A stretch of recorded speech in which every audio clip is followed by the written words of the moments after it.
हिमाचलियत, दरअसल यही शब्द सुनाई दिया हिमाचल में चुनाव के दौरान। तो सवाल यह खड़ा हुआ कि हिमाचलियत को आगे बढ़ाने के लिए घोषणाओं का पिटारा जब खोला गया तो क्या निकला।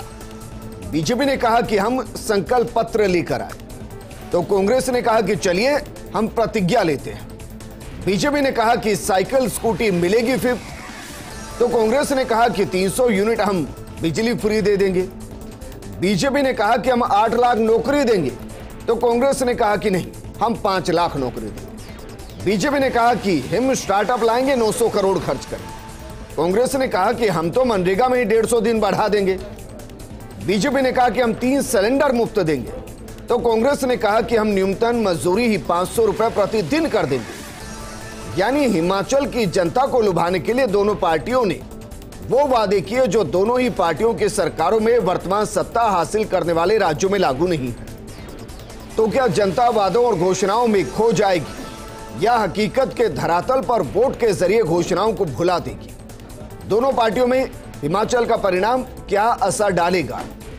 दोनों के अपने अपने दावे हैं, दोनों के अपने अपने समीकरण, और इन सब के बीच में आम आदमी पार्टी ये ढूंढ रही है कि जो आम आदमी अभी तक बीजेपी और कांग्रेस के बीच में फंसा था उसमें से कितना झाड़ू की तरफ चला है।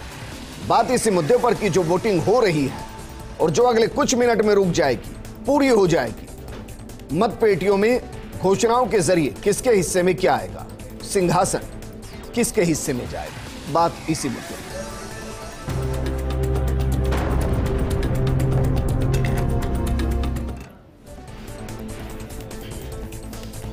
चलिए सबसे पहले आपको 3 बजे तक वोटिंग परसेंटेज बता देते हैं। हिमाचल प्रदेश में विधानसभा चुनाव के लिए वोटिंग दोपहर 3 बजे तक 55% से ज्यादा मतदान हुआ है, और ये वाकई में मतदान अच्छा है, क्योंकि 3 बजे से अमूमन हम देखते हैं 5 बजे तक मतदान परसेंटेज बढ़ता है, और अगर ये परसेंटेज 75 के आसपास रहता है तो मानकर चलिए पहाड़ी इलाके में एक अच्छा वोटिंग परसेंटेज है। 68 सीटों पर सुबह 8 बजे से शाम 5 बजे तक वोटिंग हो रही है। महज 1 से 2 मिनट बचे हैं। 8 दिसंबर को गुजरात के साथ परिणाम आएंगे, लेकिन दिसंबर के साथ गुजरात में जो हो रहा है क्या वही हिमाचल में भी होगा, और क्या वाकई में जो पैटर्न पिछले कई चुनावों से दिखाई दे रहा है क्या वो इस बार भी दिखाई देगा? मसलन एक बार कांग्रेस, एक बार बीजेपी, एक बार कांग्रेस, एक बार बीजेपी। क्या इन सबके बीच में कांग्रेस अपने लिए हिमाचल में अपॉर्चुनिटी देख रही है? राहुल गांधी की सभाओं को कितना मिस किया गया, क्योंकि वो इस वक्त भारत जोड़ने पर लगे हैं। हिमाचल में उन्होंने सभाएं नहीं की, इसका असर क्या दिखाई देगा? मल्लिकार्जुन खड़गे नए राष्ट्रीय अध्यक्ष बने हैं, उनका हिमाचल पर प्रभाव माना जाए या ना माना जाए, ये भी सवाल है, क्योंकि उनके अध्यक्ष बनने के बाद भी बहुत ज्यादा सक्रियता वहां उनकी नहीं रही। हालांकि वो गए, उन्होंने दौरे किए वहां पर, लेकिन क्या वाकई में उनके ताजपोशी के साथ इसके परिणाम को जोड़कर देखा जाएगा? सवाल बहुत से हैं। सवाल यह भी है कि जो घोषणाएं चुनावी राज्य में की जाती है वो घोषणाएं उन राज्यों में पूरी क्यों नहीं की जाती जहां सरकारें होती हैं? मसलन गुजरात में चुनाव है, 300 यूनिट बिजली फ्री देंगे। हिमाचल में चुनाव है, 300 यूनिट बिजली फ्री देंगे। जिन राज्यों में सरकारें वहां यूनिट फ्री क्यों नहीं, वहां सिलेंडर फ्री क्यों नहीं, वहां रोजगार के जो वादे किए गए थे वो कितने पूरे हुए, इसका श्वेत पत्र जारी क्यों नहीं होता? सवाल बहुत से हैं, लेकिन ये रीति भी है और नीति भी है सियासत की कि जहां जहां चुनाव होते हैं वहां वहां इस तरीके की घोषणाएं होती है, और ये घोषणाएं अगले जिस राज्य में जाते हैं वहां और ज्यादा बढ़ जाती हैं। इस मुद्दे पर बात करने के लिए हमारे साथ मौजूद हैं कांग्रेस प्रवक्ता आरसी चौधरी जी और राजनीतिक विश्लेषक मिथिलेश जैमिनी जी। आरसी चौधरी जी, सबसे पहले तो आपसे ही सवाल सर, क्या हिमाचल में इस बात को लेकर खुश हुआ जाए कि पिछला टेन्योर बीजेपी ने पूरा किया है, तो वैसे भी इतिहास को हम देख लें तो इस बार बारी कांग्रेस के, इसलिए ज्यादा सोचने की जरूरत नहीं। निश्चित रूप से आपका एक पहलू हो सकता है, लेकिन मैं इस पहलू को जीत का आधार नहीं मानता जी। हिमाचल प्रदेश के अंदर जो मतदाता हैं उन्होंने सूझबूझ के साथ में डबल इंजन की सरकार चुनी थी। केंद्र के अंदर भाजपा की सरकार और हिमाचल के अंदर भाजपा की सरकार। लेकिन आज हिमाचल प्रदेश का आम मतदाता इस बात को मुखर होकर बोल रहा है, आम आदमी वहाँ का मुखर होकर बोल रहा है कि ये डबल इंजन की सरकार हिमाचल के लिए ट्रबल इंजन की सरकार बन गई।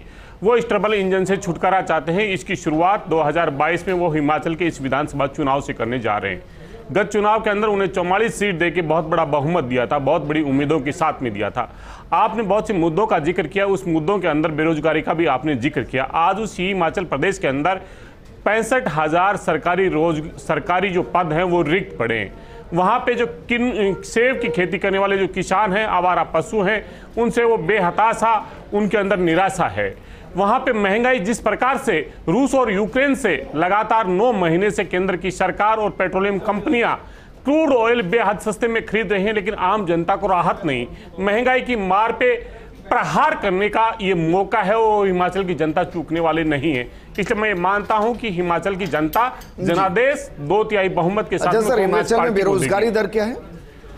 आप बेरोजगारी दर के आंकड़े किस आधार पर नियुक्त करते हैं और कैसे बनाते हैं, और राजस्थान के साथ में जोड़ें या देश के साथ में जोड़ें, लेकिन आप इस बात को जब जिक्र करेंगे तो आपको यह भी याद करना पड़ेगा कि इसी देश के अंदर भारतीय जनता पार्टी की डबल इंजन की सरकार के समय ही देश के अंदर 45 साल में सर्वाधिक बेरोजगारी रही है। सार्वजनिक उपक्रम खत्म किए जा रहे हैं, सरकारी जो पद हैं वो खत्म किए जा रहे हैं, रोजगार के अवसर खत्म हो रहे हैं, निवेश घट रहा है, इसलिए चुनौतियां बेहद महत्वपूर्ण हैं। अच्छा, राजस्थान में न्यूनतम मजदूरी क्या है? हर राज्य के अंदर न्यूनतम मजदूरी का जो आंकलन है अलग अलग आधार पे है, उसका स्केल है, करते हैं हर किसी राज्य की। अगर आज ही तुलना करेंगे तो हिमाचल की, मुझे लगता है कि हिमाचल और ये तो मानकर चलूं कि अगर वहां कहा गया है कि न्यूनतम मजदूरी 500 रुपए प्रतिदिन होगी तो एक रिपोर्ट तैयार की गई होगी, निश्चित या सिर्फ घोषणा पत्र का हिस्सा है? हाँ, आपका बेहद महत्वपूर्ण प्रश्न है विजेंद्र जी, क्योंकि क्या ये सिर्फ घोषणाएं रह जाएगी? जनता के बीच में इन तथ्यों का पता चलना चाहिए, क्योंकि आने वाले चुनाव है और घोषणाएं करना आसान है और उसके बाद में शासन में आने के बाद में वो जुमले घोषित कर दिए जाते हैं। आज हिमाचल के अंदर शिक्षा, स्वास्थ्य और सामाजिक सुरक्षा एक बहुत बड़ा मुद्दा है। महंगाई की मार के साथ में चाहे 1500 रुपए हर घर लक्ष्मी योजना हो, सिलेंडर की बात हो और कोई जो चीजें हो, आज हिमाचल पे 17,000 करोड़ का कर्जा है। उन्होंने, कांग्रेस पार्टी ने जब अपना मैनिफेस्टो जारी किया, जब उन्होंने अपने संकल्प जारी किया, तब उन्होंने कहा कि किस प्रकार से हम सरकार का रेवेन्यू बढ़ाएंगे। आप जैसे प्रखर पत्रकारों ने इस बात को भी पूछा और उन्होंने बताया कि जिस प्रकार से छत्तीसगढ़ के अंदर जो आवारा पशुओं को लेकर उन्होंने बहुत सी बातें कही, इस प्रकार से हम रेवेन्यू जनरेट करेंगे, इस प्रकार से हम अपॉर्चुनिटी देंगे और तमाम बातें। बताइए सर, कितने का कर्जा है? राजस्थान सरकार का जो कर्जा है, आप हिमाचल के साथ में तुलना करना चाहते हैं या किसी अन्य देश के साथ में करना चाह रहे हैं? सिर्फ राजस्थान से कंपेयर कर रहा हूं भाई, सरकार है ना राजस्थान में आपकी। राजस्थान तो हिमाचल में जो भी घट रहा होगा मैं मानकर चल रहा हूं राजस्थान में घट चुका होगा। हाँ, आपका किसी भी राज्य की, मुझे लगता है कि किसी भी राज्य की तुलना एक साथ में नहीं की जा सकती। इसी देश के अंदर बहुत से जो राज्य हैं बहुत अति पिछड़े हैं, कुछ विकासशील हैं, कुछ बहुत ही अपने आप में आर्थिक रूप से संपन्न राज्य हैं। हर राज्य की अलग अलग भौगोलिक स्थितियां हैं, हर राज्य के साथ में अलग अलग चुनौतियां हैं, हर राज्य के साथ संसाधनों की अलग अलग स्थिति है। इसलिए राजस्थान और हिमाचल की तुलना या किसी अन्य राज्य की तुलना करना मुझे लगता है ठीक नहीं। वहां पे अगर कहा जाता है, फिर ये क्यों कहा जाता है कि देखिए हमने उस राज्य में, अपने इस राज्य में ये कर दिया है, हम आकर इस राज्य में ये कर देंगे, फिर तुलना क्यों? तुलना इस आधार पर की जाती है कि आपने कहा कि सरकारी कर्मचारी हैं, सरकारी कर्मचारी पूरे देश के अंदर एक साथ में हैं, वो सरकारी सेवाओं की योजनाओं की क्रियान्विति करते हैं। जब ओपीएस सिस्टम राजस्थान के अंदर लागू की गई तो किस प्रकार से हम उनको ओल्ड पेंशन दे रहे हैं, क्योंकि उनकी सामाजिक सुरक्षा का अगर जिम्मेदारी सरकार निर्वहन नहीं कर पाएगी तो मुझे लगता है सरकार की जनता भी पूरे देश की है, और जनता पूरा देश में जो रहती है ना वो एक सा ही खाती है, एक सा ही रहती है, एक से ही बैठती है, एक सा ही रोजगार करती है। सिर्फ सरकारी कर्मचारी नहीं सर, बाकी भी सब एक से ही होते हैं। हमारे साथ बीजेपी प्रवक्ता सुरेश गर्ग जी जुड़ चुके हैं। इसके अलावा हमारे साथ बीजेपी हिमाचल मीडिया प्रभारी प्रशांत शर्मा जुड़ गए हैं। साथ में हमारे मीडिया पैनलिस्ट कांग्रेस से हिमाचल प्रदेश से आकाश शर्मा जुड़ गए हैं। सुरेश गर्ग जी, सवाल आपसे सर, जरा बताइए जो घोषणाएं की जा रही हैं, ये घोषणाएं तो पूरे देश में ही लागू कर दीजिए ना, सरकार तो आपकी है केंद्र में, अकेले हिमाचल में क्यों? देखिए विजेंद्र जी, हमारा जो संकल्प पत्र है उसमें महिला सशक्तिकरण के लिए हमने 11 संकल्प पत्र लिए हैं और 11 दूसरे संकल्प पत्र हैं। उन संकल्प पत्रों को, क्योंकि भारतीय जनता पार्टी हमेशा जो भी चुनाव के अंदर जो भी हम संकल्प पत्र जारी करते हैं उसको 100% लागू करते हैं, इसलिए ऐसा नहीं हो सकता कि जो हमने संकल्प पत्र जारी किया वो उसका पूरा लागू निश्चित रूप से आने वाले जब हमारी सरकार रिपीट होगी निश्चित रूप से, क्योंकि आपने देखा होगा। मैं आपको टाइम दे रहा हूं सर, किसी भी सरकार का, मैं कह रहा हूं किसी भी सरकार का कोई भी घोषणा पत्र खोल लीजिए, और फिर बताइए कौन कौन सी बातें पूरी हो गई हैं। कोई जितनी भी हम, हाँ आप देख लीजिए, हम जो ये 11 जो स्त्री सशक्तिकरण के लिए हम 11 जो संकल्प पत्र लाए हैं उसको निश्चित रूप से उसको लागू करेंगे। 11 जो दूसरे संकल्प पत्र उसको निश्चित रूप से लागू करेंगे। ठीक है सर, और इस पर हमारी सरकार हिमाचल से जुड़े हैं और वहां रोमांच एक अलग तरीके का है। प्रशांत Sharma ji, sir voting percentage आपके पास तो आ गया होगा, बताइए सर 5 बजे तक कितना वोटिंग परसेंटेज रहा और इस वोटिंग परसेंटेज का विश्लेषण आप किस तरीके से करते हैं? 5 बजे तक कितना वोटिंग परसेंटेज? अभी आंकड़े आ रहे हैं, हम उनके ऊपर विवेचना कर रहे हैं जी। हमारा मानना है कि इस बार भारी परसेंटेज में मतदान हुआ है और भारतीय जनता पार्टी के पक्ष में मतदान हुआ है। हिमाचल प्रदेश की सरकार की जन कल्याण योजनाओं के ऊपर प्रदेश की जनता ने मोहर लगाई है। और ऐसा क्यों लगता है सर आपको? महंगाई चरम पर, बेरोजगारी चरम पर, ऐसा क्यों लगता है?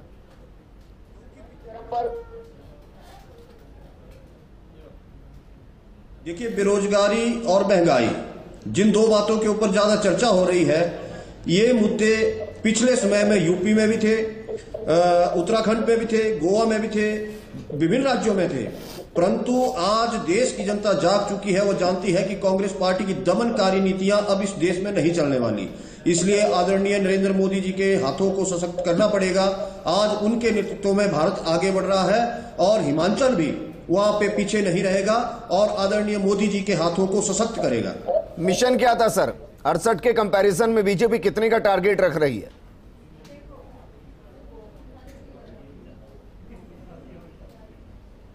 देखिए, हम एक बड़ी और प्रचंड जीत की ओर बढ़ रहे हैं। हमारा लक्ष्य 50+ है और निश्चित रूप से हम उसको पार करने जा रहे हैं। ठीक है सर, हमारे साथ आकाश शर्मा भी हैं। आकाश, राहुल गांधी को मिस किया या नहीं किया? कमी खली या नहीं खली? किस चीज की सर? राहुल गांधी भारत जोड़ने पे निकले हुए हैं, हिमाचल में उन्होंने दौरा नहीं किया, बड़ी सभाओं को संबोधित नहीं किया, तो इसकी कमी खली या नहीं खली? हिमाचल प्रदेश जो है वो श्रीमती इंदिरा गांधी जी की देन है। 25 जनवरी 1971 को उन्होंने हिमाचल प्रदेश को स्टेट का दर्जा प्रदान करके जो है भारतवर्ष के मानचित्र में उकेरित किया। श्रीमती प्रियंका गांधी जी का घर यहाँ पे है।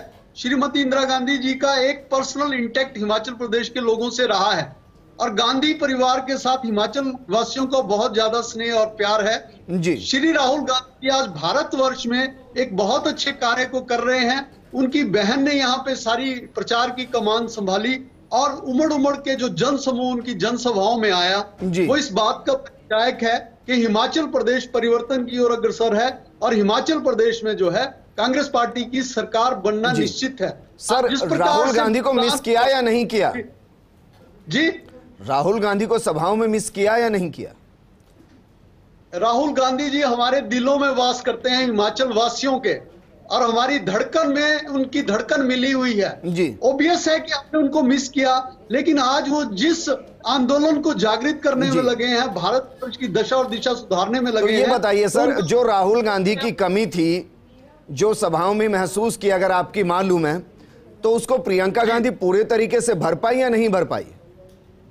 श्रीमती प्रियंका गांधी जी की जो भी सभा हुई उसमें जो शालीनता का परिचय और उन्होंने केवल अपनी नीतियों को और कार्यक्रम को रखा। उन्होंने कहा कि हिमाचल प्रदेश में सरकार बनती है तो क्या करेगी कांग्रेस? सर, आप तो कांग्रेस के कार्यकर्ता, और मैं इसलिए कह रहा हूं क्योंकि भारत जोड़ो यात्रा के बाद एक बड़ा चुनाव है जिसमें राहुल गांधी नहीं है सीधे तौर पर। मैं इसलिए सवाल कर रहा हूं कांग्रेस के कार्यकर्ता के तौर पर आपसे कि बताइए ना कि कार्यकर्ता वहां राहुल गांधी की कमी को महसूस करें, उनको लगता है कि नहीं प्रियंका गांधी उनकी कमी को फुलफिल करने के लिए बिल्कुल सही है, कोई कमी नहीं खल रही?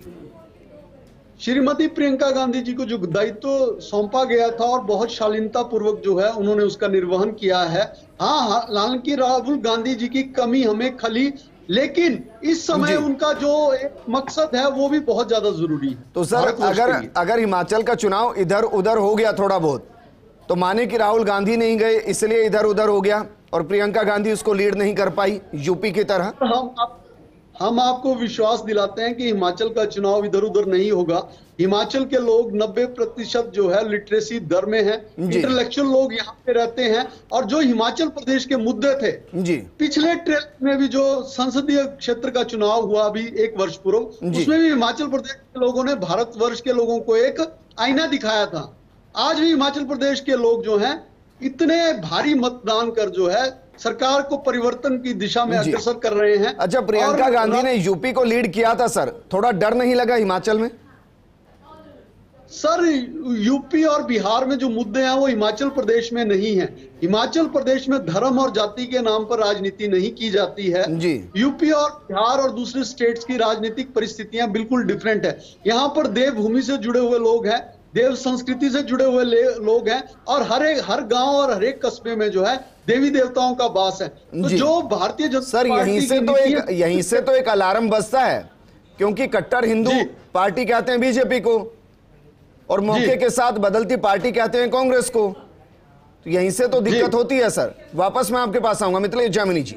सर, क्योंकि आंकड़ा थोड़ी देर में आ जाएगा, लेकिन 3 बजे तक 55% के आसपास वोटिंग होना, ये तो बता रहा है कि वहां लोगों के अंदर रुझान अच्छा है, लोग एक्साइटेड हैं चुनाव के अंदर।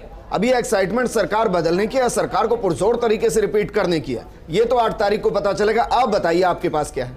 देखिए विजेंद्र जी, वो एक छोटा स्टेट है, वहाँ जो भी विधानसभा क्षेत्र है वहाँ लाख मैक्सिमम वोट है जी। ऐसे में वहाँ पिछली बार का कि अगर हम वोट परसेंटेज देखें तो बीजेपी और कांग्रेस में मुश्किल से 3% का अंतर था।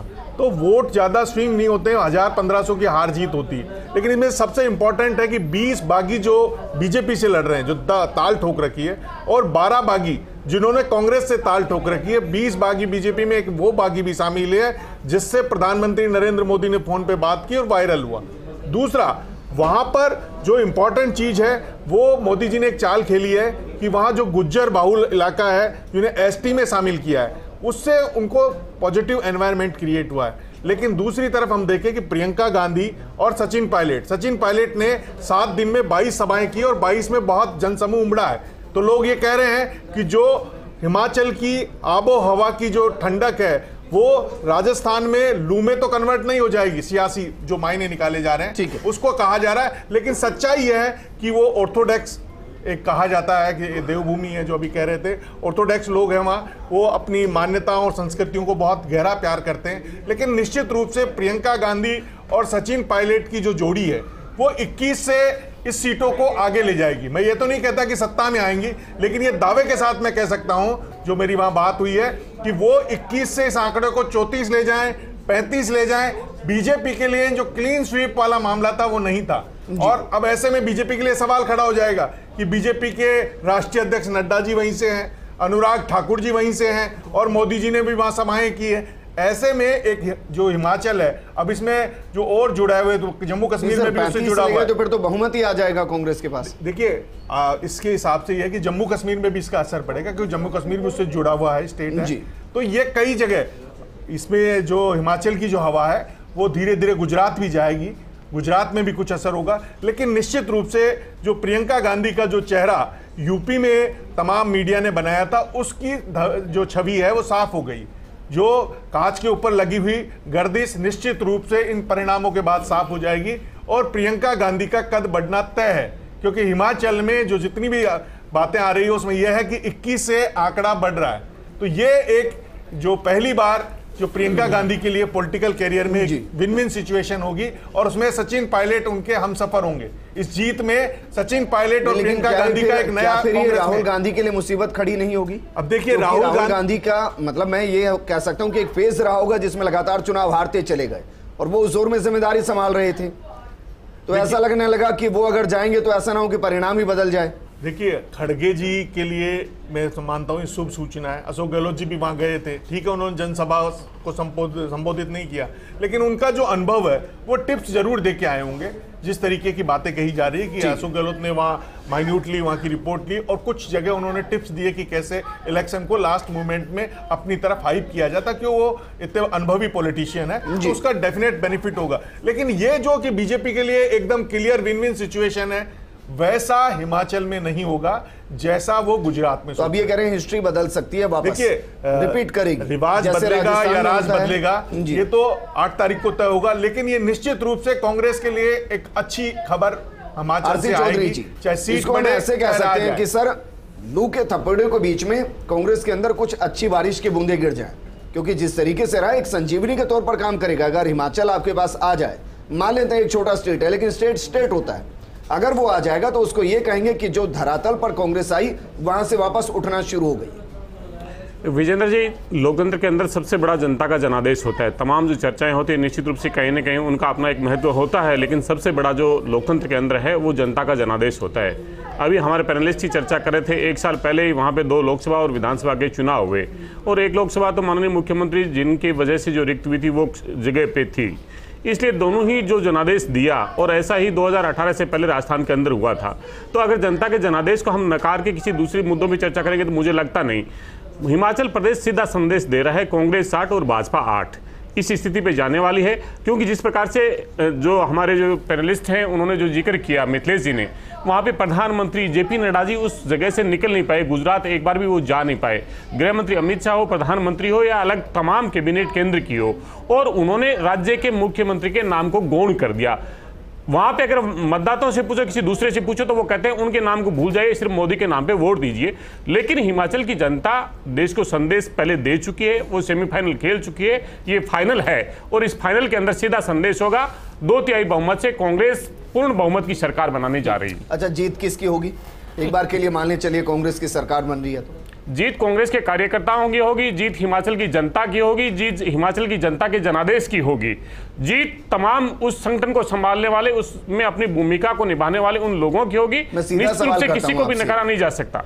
राहुल गांधी, प्रियंका गांधी, मल्लिकार्जुन खड़गे। राहुल गांधी जी पे लगातार पिछले 10-12 सालों से देश के अंदर जो लगातार हमले हुए, जिन्होंने हमले किए, जिन्होंने उनकी छवि को धूमिल किया, आज वही अपने श्रीमुख से कह रहे हैं कि यही एक व्यक्ति है जो इस गांधी के देश के अंदर फिर इस गांधी के देश को गांधी के रास्ते पे ले जा रहा है। ये कांग्रेस के कार्यकर्ताओं को उनकी तपस्या और त्याग हिम्मत देता है, हौसला देता है, और यही ऊर्जा का संचार करता है जो हिमाचल में बैठा हुआ कांग्रेस का कार्यकर्ता, चाहे लाहौर स्पीति में हो, चाहे राजस्थान की जैसलमेर के अंदर हो, उनको ये ताकत देता है, और उसी आधार पे वो बूथ पे लड़ रहा है। हर कार्यकर्ता जब राहुल के त्याग को समझता है तभी वो बूथ पे एक मतदाता को घर से निकाल के और बूथ तक ले जाता है। मैं भारत जोड़ो यात्रा का जिक्र नहीं कर रहा था, मैं हिमाचल के चुनाव का जिक्र कर रहा था, जहां राहुल गांधी नहीं गए, वहां प्रियंका गांधी गई, मल्लिकार्जुन खड़गे गए, लेकिन आपने उनको गौण कर दिया, आप राहुल गांधी के साथ जुड़ गए। चलो कोई बात नहीं।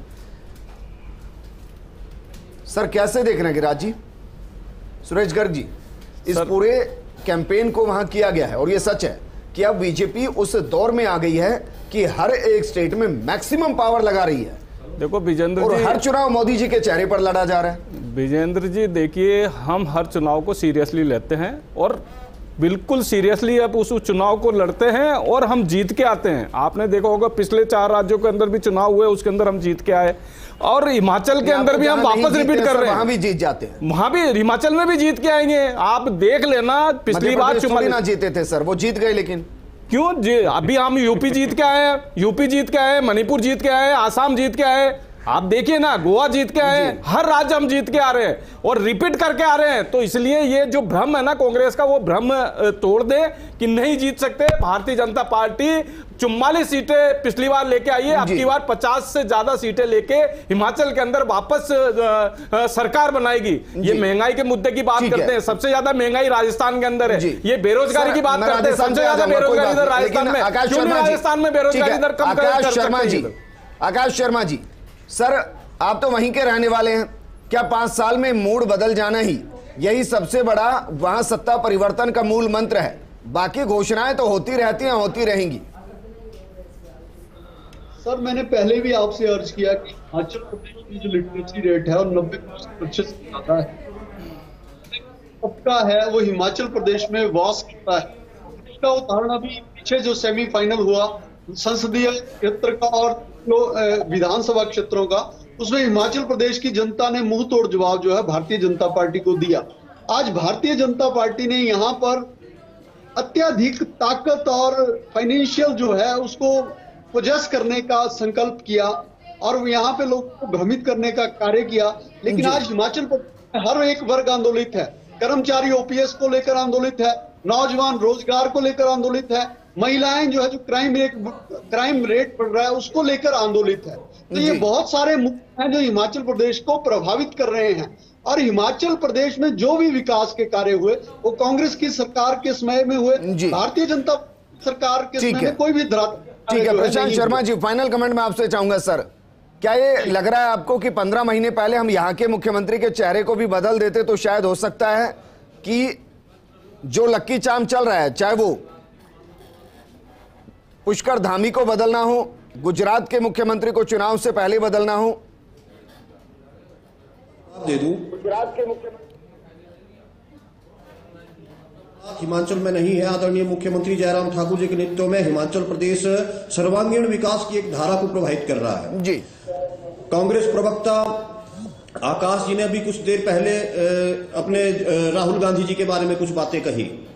हमारा तो ये मानना है कि जो भारत जोड़ो यात्रा है वो बड़ी ही योजनाबद्ध तरीके से हिमाचल प्रदेश के चुनावों को देखते हुए बनाई गई, ताकि राहुल गांधी को हिमाचल प्रदेश से दूर रखा जाए और प्रियंका गांधी जी को यहाँ पे लाए। जो यूपी में जो बड़ी स्टार प्रचारक थी प्रियंका गांधी जी, उनके स्टार प्रचारक होने के समय में वहां पे लगभग 99% सीटों पे कांग्रेस पार्टी जो है अपनी जमानतें जब्त करा चुकी है और भारतीय जनता पार्टी हिमाचल प्रदेश में एक सशक्त सरकार देने में कामयाब हुई है। हर वर्ग का यहाँ पे ख्याल रखा गया है। आज कांग्रेस पार्टी के पास ना कोई किसी भी प्रकार का कोई योजना नहीं है कि किस प्रकार से चुनाव लड़े जाते हैं। ये आरोप लगा रहे हैं कि हम मोदी जी के नाम पे चुनाव लड़ रहे हैं। हमारा ये चैलेंज है कांग्रेस पार्टी को कि अगर आप में दम है तो आप राहुल गांधी के नाम पे चुनाव लड़े। नहीं प्रशांत जी, ये बात तो सच है। मैं राजस्थान की बताता हूं, निगम का चुनाव होता है ना वार्ड पंच का, तो भी प्रधानमंत्री मोदी के चेहरे पे बीजेपी लड़ती है। ये तो सच है, इसको तो मानिए सर। मित्रेश जी कुछ कहना चाह रहे हैं सर, एक लाइन में, प्रोग्राम क्लोज करना है मुझे। लाइन कहना चाह रहा हूं कि दोनों तरफ से पैसे पकड़े गए। अभी पैसे की बात कर रही थी, कांग्रेस के पास भी पैसे पकड़े गए अवैध रूप से, बीजेपी के पास भी पकड़े गए। और जहां तक ये भारत की जो संस्कृति है व्यक्ति पूजक रही है। एक युग होता है, एक मोदी युग है, कभी इंदिरा युग था, तो अभी मोदी जी की चेहरे से ही बीजेपी काम चलाएगी। ठीक है, शुक्रिया हमारे साथ जुड़ने के लिए आरसी चौधरी जी, सुरेश गर्ग जी, प्रशांत और आकाश, आपका भी शुक्रिया।